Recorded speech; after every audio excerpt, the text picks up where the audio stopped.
後生啊！今次上珠海，去咗北山大院，跟住仲會揾間私房菜試下味道喎。睇下好唔好食先。呢度就泊好車啦，停車場一上嚟呢，就見到呢一個楊氏大宗祠。呢個楊氏大宗祠呢，係由以前100幾年前嘅鄉公廟改成嘅，係一座清朝嘅建築物嚟㗎啦。傳聞呢，佢係由楊家將後人避難嗰陣時走過嚟起嘅。咁咧，佢用咗4合院嘅設計，好闊落喎。都幾靚㗎。呢塊碑就應該係介紹下個大宗祠啦。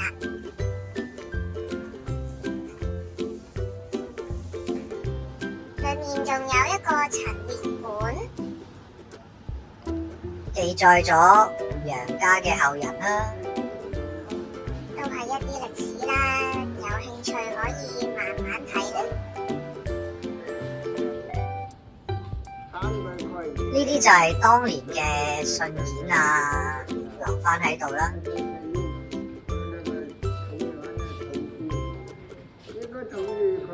行翻出嚟之後，我發現有一本秘笈喎，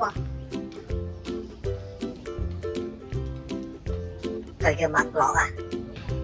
打開嚟睇下啦。雖然唔係好識睇，如果有嚟到嘅朋友可以睇下本秘笈仲喺唔喺度喎。咁咧，呢個就係一個聖旨嚟嘅。為咗保存得好啲，將佢變成一塊木匾啊！同治皇帝賜俾呢個屋企㗎啦。行下，見到一間停雲書房，佢個位咧都幾隱蔽㗎噃。係一間文青嘅小書店嚟嘅。咁啊，入邊有得嘆下茶啊，食下蛋糕啊咁樣啦。環境都幾好㗎，見到中間嗰道門穿出去後面咧，其實仲好大地方，係可以飲下咖啡啊，食下蛋糕嘅。同場咧有呢啲陶藝啊、瓷器啊、木器啊，咁樣可以買嘅。行翻出嚟，我哋就正式走入去北山大院嗰座建築群啦。咁咧，佢喺個空地嗰度咧擺咗好多呢啲攤檔嘅。我哋就冇細睇啦，有啲嘢食啦，有啲文創精品咁樣啦。啲手工嘢啊，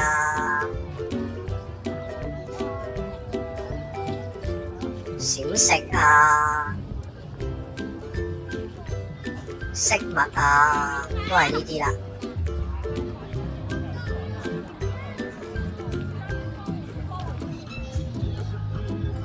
其實附近咧仲有好多餐廳，可以俾你入去休息下，食下嘢。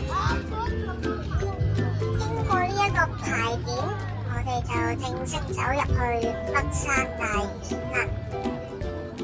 佢裏邊咧仲有好多一啲細嘅攤檔啊、鋪貼啊嗰啲喺度開緊嘅。其實都幾好行。如果有時間唔係咁熱嘅話咧，其實可以留足一日嘅。不過真係好多人咯。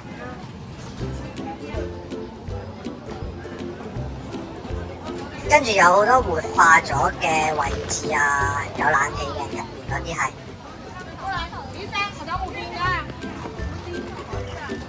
行到呢度開始已經有啲食店啦，攰攰地嘅話可以坐低飲杯茶，食下小食咁啦。都裝修得幾靚嘅，周邊嗰啲環境咧都係唔錯嘅，有啲花草樹木啊，悉心佈置過嘅。咁咧走咗入嚟呢間嘅藝術品中心啊，咁樣啦。一入到門口咧，咁其實係一啲貝殼嘅飾品嚟嘅，一啲工藝品啊、裝飾啊，個價錢都唔平噶。呢個美術館咧擺咗好多羅店工藝嘅家私，用好多唔同木整啦，頭先係梨花木啦，有啲係酸枝啊咁樣去做嘅。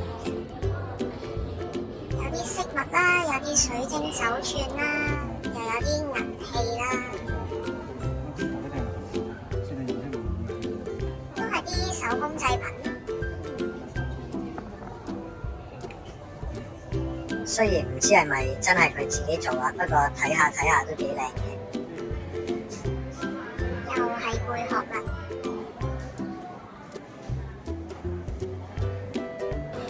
呢張犀利喎，呢張係酸枝羅漢床，價錢就唔知啦。香樟木做嘅呢張係。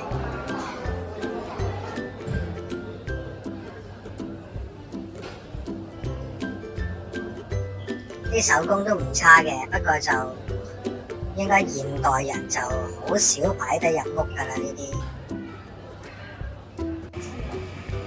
行返出嚟見到有間中古店啊，有啲二手嘢睇下啦。即係夜冷鋪啦，其實我覺得。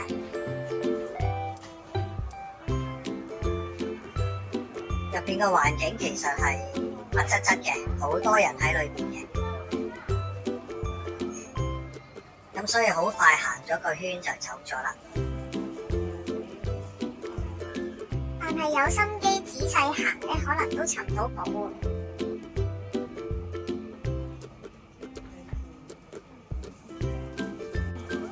行入啲仲有啲首飾賣。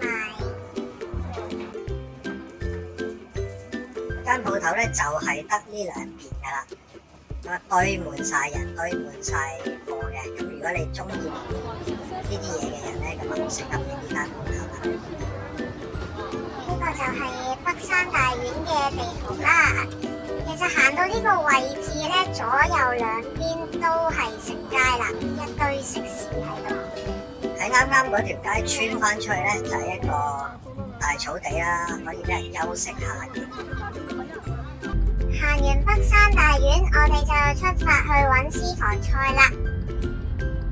呢條路咧都幾崎嶇噶，咁你見到行嗰陣時咧，全部都係泥濘路啊，落完雨啊，咁啊要翻啲技術嘅嚟呢條路都。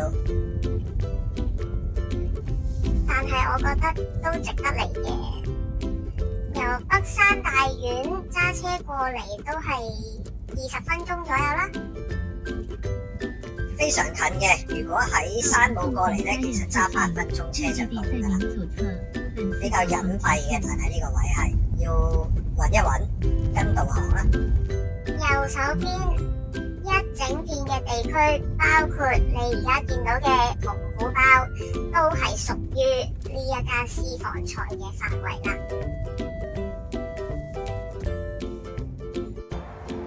泊車好簡單嘅啫，就喺門口。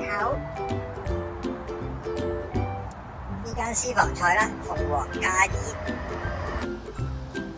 一入去，首先就見到煲緊靚湯啊！都係嗰句啦，冬天好適合你嘅。夏天都唔熱啊，其實呢一啲咁高樓底嘅湯，好涼爽嘅喎入邊。嗱，有啲好靚嘅包廂啦，有冷氣嘅。大廳咧，我哋自己坐嗰度咧就係呢個位置啊。咁佢裝修咧都係啲古色古香嘅裝修嚟嘅。餐具都係包好晒嘅，表演下刷餐具俾大家睇先。乾淨嘅，咁咪因為呢啲包好晒，呢啲都係機洗啦，洗完之後咁佢包翻好運翻過嚟啦。呢隻脆皮雞真係好抵，大家有大眾點評呢，記得上去用優惠券買39.9。好食啊！呢隻炸雞啲皮好薄，皮脆肉嫩，冇乜肥油啊，仲要呢個冇得輸啊！喺大陸食雞就真係非常好啊！呢個叫做開心奶皮子，係一啲奶製品啦，中間有啲豆沙咁樣，好香嘅個奶香。炸到脆卜卜，跟住中間甜甜地。其實兩個人食咧有啲多啦。呢個係黑豆腐煲啊！呢個黑豆豆腐煲咧好熱嘅，嚟到好香嘅，不過好香豆味，食落都係好滑嘅。好少食到黑豆腐啊，幾特別啊！個汁都幾香嘅。呢個簡簡單單上湯豆苗，食啲菜啦。新鮮啦，啲菜夠，話晒都係加菜啦。